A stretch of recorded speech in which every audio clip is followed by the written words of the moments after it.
এই যে হালকা খালি বাড়িতে বসে বসে খাও আর ঘুমাও, বাহিরে কি হচ্ছে তার খবর কি রাখো? কি হয়েছে দাদি, এত চিল্লাও কে রে? কি রে পেট মোটা, তুই এখনো এখানে বসে আছস? তোরে না কইছি আমার রান্না করার সময় বিরক্ত করবি না। যা বড় দেখে একটা মাছ ধরে নিয়ে আয়, শীঘ্রই বাজারে যা, আমার জন্য বাজার থেকে বড় দেখে একটি কাতলা মাছ নিয়ে আয়, জমিয়ে রান্না করে খাবো দুজন মিলে। ঠিক আছে দাদি, তুমি চাইলে আমি এখনই যাই। আচ্ছা বাজারে যাচ্ছি, বাজারে সব থেকে বড় কাতলা মাছটা নিয়ে আসবো। তাও চিল্লা চিল্লি করিস না। বাও, শীঘ্রই ঘর থেকে ব্যাগটা নিয়ে আসো।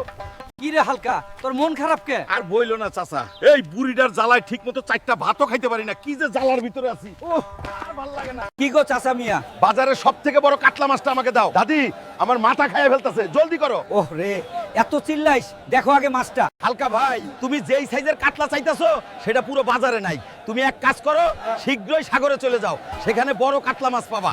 আমি যখনই বাজার করতে আসি তখনই তোমাদের মাছ থাকে না। তোমরা কি মাছের ব্যবসায়ী নাকি বাজারে আসো ফাইজলামো করার জন্য? আমি যখনই বাজারে মাছ কেনার জন্য আসি তখনই দেখি দুই চারটা ছোট্ট মাছ নিয়ে বসে রয়েছে বাল ফালাবার জন্য। মাছের ব্যবসায়ী হইছে এক একজন। এই যে হালকা ভাই, আমাদের এলাকায় পুকুরে লটারি ছাড়ছে, যে সবচেয়ে বড় মাছ ধরতে পারবে তাকে পুরস্কৃত করা হবে। কি বলো চাচা, এত সাংঘাতিক কারবার? অবশ্য, আমি তো সিঙ্গেল, আমার মাছও দরকার আবার বউও দরকার। জলদি চলো, বড় মাছটা আমি ধরবো। বন্ধুরা সবাই আমাকে দেখো, তোমরা মাছ ধরার জন্য এসেছো কিন্তু মাছ তো ধরতে পারবা না। দেখো মাছ, আমি তোমাকে ধরবো। দেখো আমি তোমাকে কিভাবে ধরি। দেখেছো বন্ধুরা, মাছ ধরতে হয় এভাবে।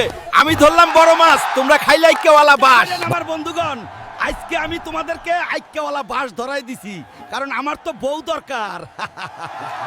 হ্যালো বন্ধুরা, তোমরা মন খারাপ করো না, আজকে আমি মাছও নিলাম, পুরস্কারও নিলাম, সাথে বউ নিমু।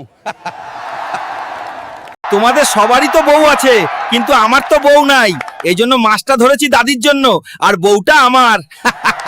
বন্ধুরা এরপর কি হলো তা জানতে হলে চ্যানেলটি সাবস্ক্রাইব করে রাখ। দেখা হচ্ছে পরের পার্টে। সবাই ভালো থাকো, সুস্থ থাকো, আল্লাহ হাফেজ।